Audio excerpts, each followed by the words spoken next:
Hello NBA fans and welcome back to another video here on the NBA the week that was. As you guys have figured out by now, I'm a big Atlanta Hawks fan, and today I'll be going over their offseason so far, which includes the draft and the free agency signings the Hawks have made.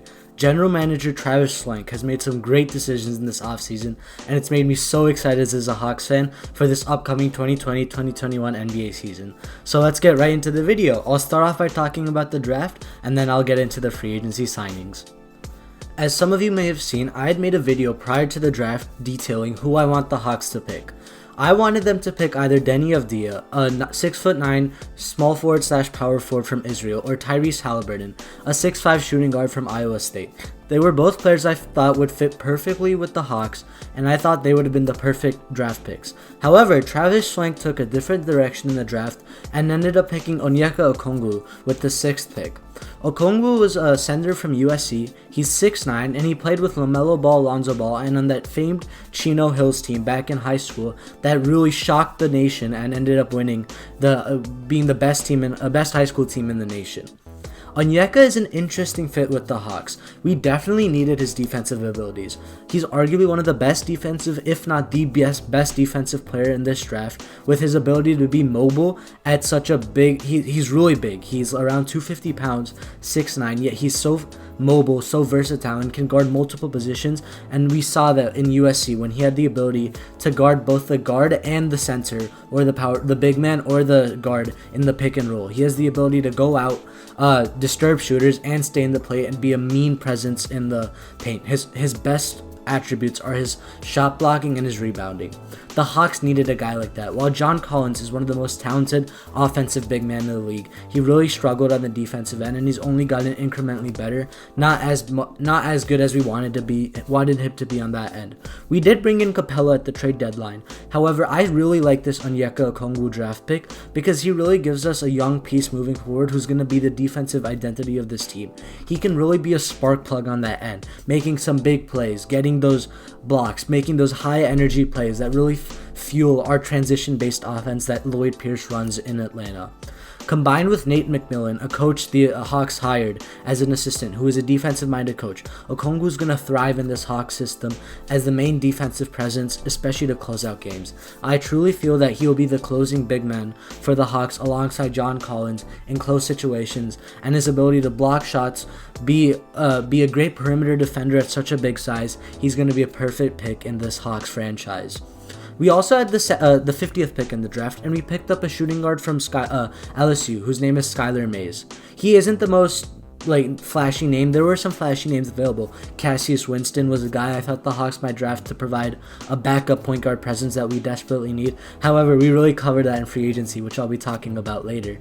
However, we picked up Skylar Mays. He's a guy from LSU. He's 6'4", 215 pounds. He's a shooting guard, yet he has the ability to guard point guards as well. He's an Avery Bradley type of guy, a 3-and-D guy, relatively undersized for a 3-and-D player, but a high energy guy, and he'll also provide some great minutes off the bench if the Hawks need a guy to cover for Trae Young, if it requires a guy like Skylar Mays. So I really think Travis Schlenk made some good decisions in this draft by not trading that pick. And while Halliburton and Deni would have been really intriguing picks for the Hawks, we really covered those bases in free agency, which obviously I'll be discussing later on in this video.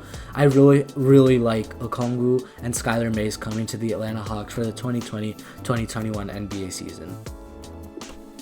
Now let's talk about free agency. Oh boy, I'm so happy with what Travis Schlenk has done. We had the most cap space coming into the offseason, and prior to the free agency opening on Friday, it was looking a bit shaky. Are we going to sign anyone?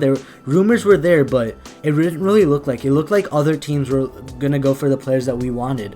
However, when free agency started, the Hawks started off with a bomb, and we signed Danilo Gallinari to a 3-year, $60 million deal.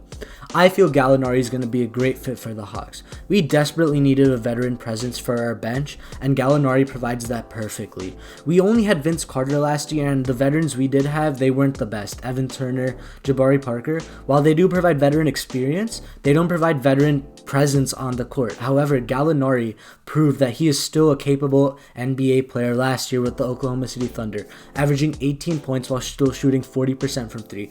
It looked like he was done and dusted after his ACL injury in the 2013-2014 NBA season. Yet he really recovered last year and played 81 games. It was the second highest in his career since the second year of his career, and he really looked durable and a great shooter. While he isn't the best defensive presence, it didn't matter. We have defensive wings. Gallinari 6'9", 6'10". He's started guarding power forwards and big guys, unlike the small forwards he used to guard earlier in his career. Positionally, it'll be interesting because now we have 4 big men who are really going to compete for two starting spots. I really feel that Capella and Collins will be starting with Okongwu and Gallinari off the bench, but on defense, if we want to start Gallinari, are we going to force him to guard small forwards and risk him for injury? DeAndre Hunter's another guy who played minutes at power forward. However, I feel that was due to a need at that position, and I think he'll go back to his natural small forward position, guarding guys who are more his height and really proving how good of a defender he is, like he was back in Virginia, and which really won them the March Madness tournament. Back to Gallinari. Gallinari is one of the best shooters in the NBA, and the Hawks, despite having Trae Young, a guy known for his three-point range, we didn't really have shooting around him. Kevin Huerter out of Maryland, we drafted in the same draft as Trae. He's a good offensive guy. He has a great jump shot. But we needed more. It's a modern NBA, and Gallinari fits it perfectly. He's going to benefit by having a playmaker like Trae and some other playmakers we signed, which I'll be going into very soon. But Gallinari is going to be a great fit. 3 years, $60 million is a relatively questionable contract. Are we really going to give that much to a guy who's going to be 35 or earning $20 million? But I feel the Hawks needed a signing like this to really prove that we can acquire veteran depth and prove to other people that the Hawks are really here to make a push for the playoffs, which is Trae Young's goal and the ownership's goal as well. And Travis Schlenk, our general manager, is really showing that he wants to get it done as well. Now let's talk about the next signing we made, Chris Dunn, a point guard who used to play for the Chicago Bulls. He actually had some sort of a rivalry and a competition with Trae Young. They have had some heated exchanges in the games that the Bulls and Hawks have played in Trae Young's young career. However, I think those are just, casual things, and it's a really beneficial signing for the Hawks. Trae Young is historically one of the worst defenders ever. I think he might be the worst defender ever due to based off advanced metrics. By bringing in Chris Dunn, arguably one of the best on-ball and off-ball point guard defenders in the NBA, we really shore up the defensive guard position for us.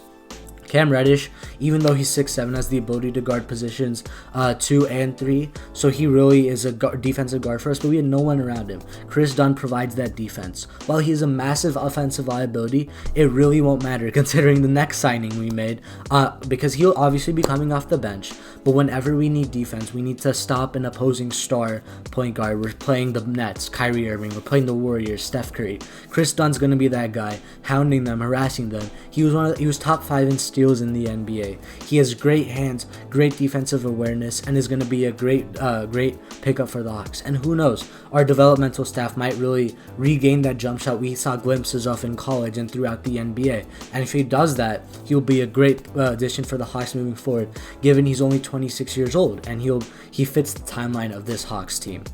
The third and final signing we just made while a few minutes before I recorded this video was Rajon Rondo. He was linked with us for a while, and we got him on a 2-year, $15 million contract. He's the perfect mentor for Trae Young.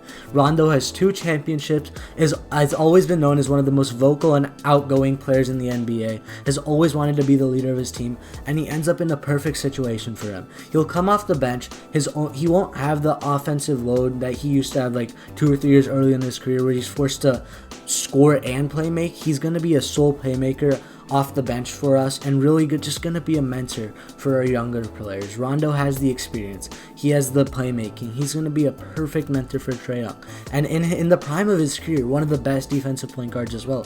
Who knows, given a lesser role, he might be able to extend more energy on the defensive end. And he really is also going to be able to mentor Trae on the defensive end as well. So we really shored up the defense on our guard positions. And overall, this has been a brilliant offseason for the Hawks so far. And we still have $20 million in cap space. There are signs we're looking at Bogdanovic, the guy who the Bucks, I actually did a video about it. The Bucks thought to have done a sign and trade with them, but it never was a thing. Woj falsely reported it, which is such a shock for a guy like Adrian Wojnarowski, who's the most consistent analyst there is, or trade pundit there is. However, Bogdanovic is still available. If we can get his dynamic playmaking, this Hawks team already looks so fun and is gonna look like a real playoff contender in the East. All right, let me give you guys my starting lineup and who's gonna be coming off the bench. I think Trae Young will start alongside Cam Reddish, DeAndre Hunter, John Collins, and Clint Capella. Off the bench, that gives us Rondo, Chris Dunn, Kevin Huerter, Onyeka Okongwu, and Danilo Gallinari. That's amazing. The depth that we have at each position is just astounding based off of what we had last year. We got 2 solid players in the draft. We've already acquired 3 solid players in free agency. If we can get Bogdanovic, this will be one of the best off seasons in Hawks history. But I'm just so happy with what happened so far, and I hope you guys really are excited too if you're a Hawks fan just like me. And with that, I would like to conclude this video analyzing the Hawks offseason so far. As I mentioned, it isn't over yet, but so far the Hawks have had one of the best offseasons of all the NBA teams, and it's only looking better for the Hawks as they make a push for the playoffs. Leave a like down below if you enjoyed this video, and leave a comment down below. Do you think the Hawks will make the playoffs? If so, what seed? Subscribe if you're new, and I'll catch you guys on my next video here on the NBA, the week that was. See ya!